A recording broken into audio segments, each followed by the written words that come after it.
I'm back to my hammock. Here's the string I picked up on the road. Someone threw it away, but I could untangle this and make it work. It may take time, but it's like a puzzle how to fix it. I have a little tool, so instead of people stamp on this and throw this away into the dust, I may make this string or rope, whatever you call it, to make the best use of it. So this is me, like a minimalist.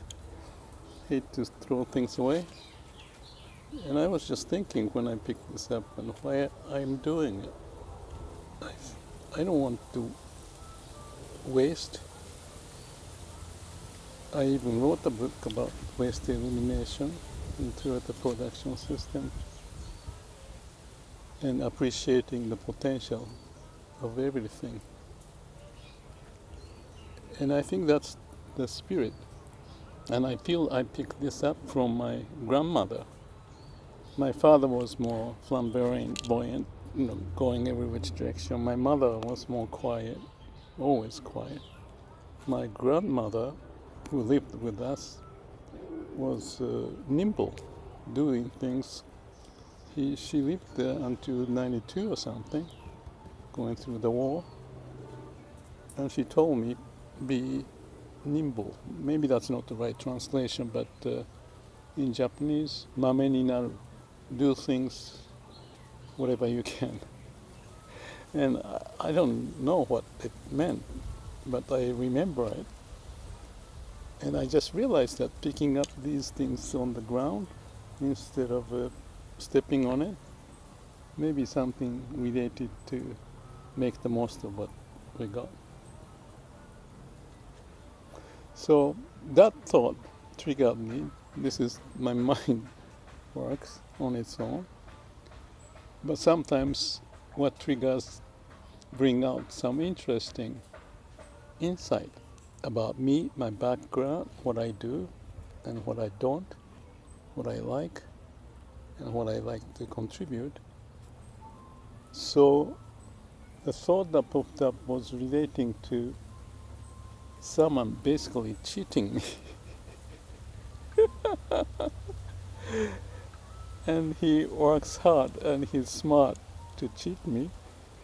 And that's the one I mentioned, that I lost trust in one person. And that was not a good experience. If you cannot trust someone, you limit yourself. But that's necessity. As the nature may find certain things doesn't work with you, you move on. And the thinking here is interesting. It's about acceptance. So I think this video is to be titled Let It Be and So Be It. So those are the pair. Let it be. That's the kind of attitude before. And once the confirmation is made, it's let it be. What did I say? So be it. Yeah. Let it be and so be it. Confirming. So this person who was cheating, and I had trouble over why it happens. And I remember that Buddha, for example, was cheated, or I think Hakuin was the one was cheated by someone, that he was, just like the Buddha's case, that someone said that Hakuin or the Buddha, also same story, is having a baby with some woman, and that rumor spread out, and Buddha and the Hakuin said nothing, just to let it be. or so be it. And people just generated their own idea on why this happens and upset. But Hakuin or the Buddha didn't say much. So be it. Later they found that that was a lie. That story reminded me of this situation of someone I couldn't trust. And I was trying to figure out that's using the brain. But then, after a few days, maybe more, without working on it. Sometimes I thought and now, so be it, is a good attitude if you cannot do much about it. I'm not Buddha or Hakuin, but I can sense that absolute affirmation of everything as it is. So let it be is one step before that. But when let it be is action, everything is in a state of being, then so be it is there. And that's a wonderful state because there's no conflict. If you have a chance to pick up something and make a use of it, I don't know how I use this, but I'm sure I'll find a way to use it because, strong string like this from the shoes, someone threw away because it was so tight, but I could figure out using this plier and I can make the use of it. So you can have it, let it be, and so be it, but you can also come up with some wisdom to do something about it. If you have the sense of a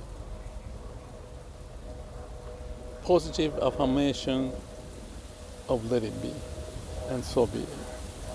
The nature's way is possibly like heaven helps those who help themselves.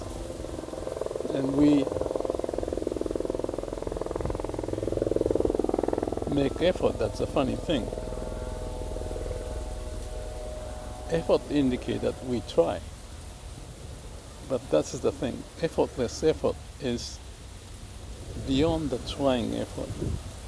Nature to take place, its own resolution. And if we have that sense,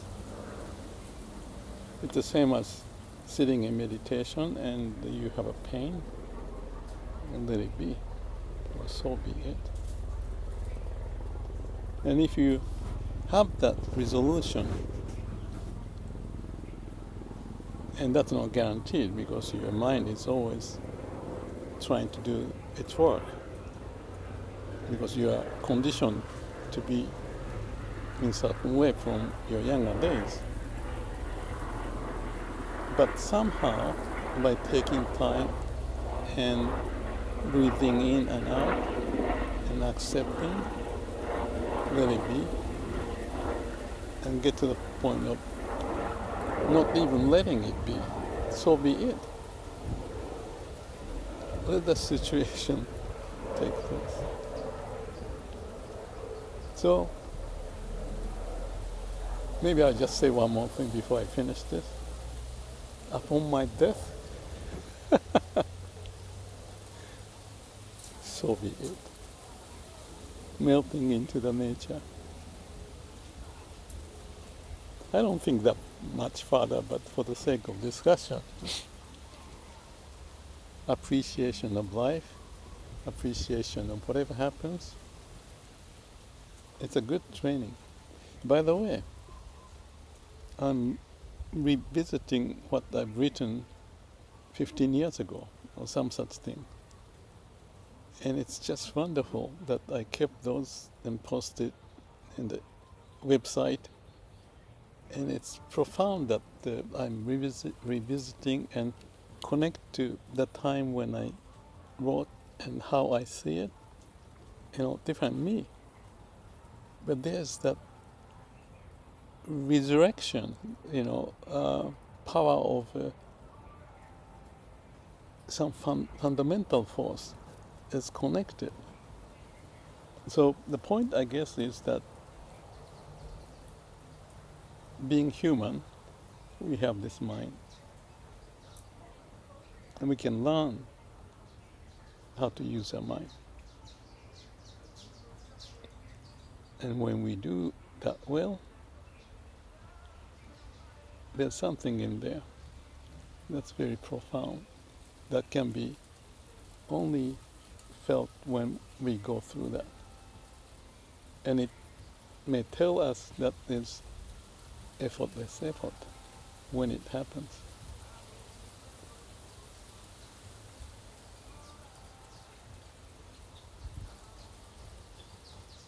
No ego, nature's way of the universe. We are one. As I often say, it's the state of us in the eternal home. Happiness can be defined as such.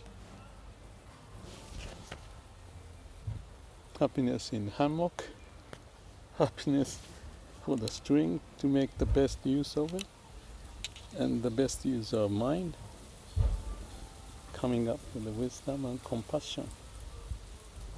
Let's keep working on it. This is not one-shot deal at all. And it's good. Because if it's one shot,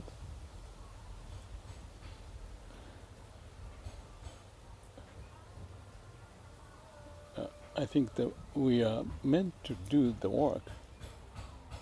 And that is not to be just peace in oneself, but living in this world and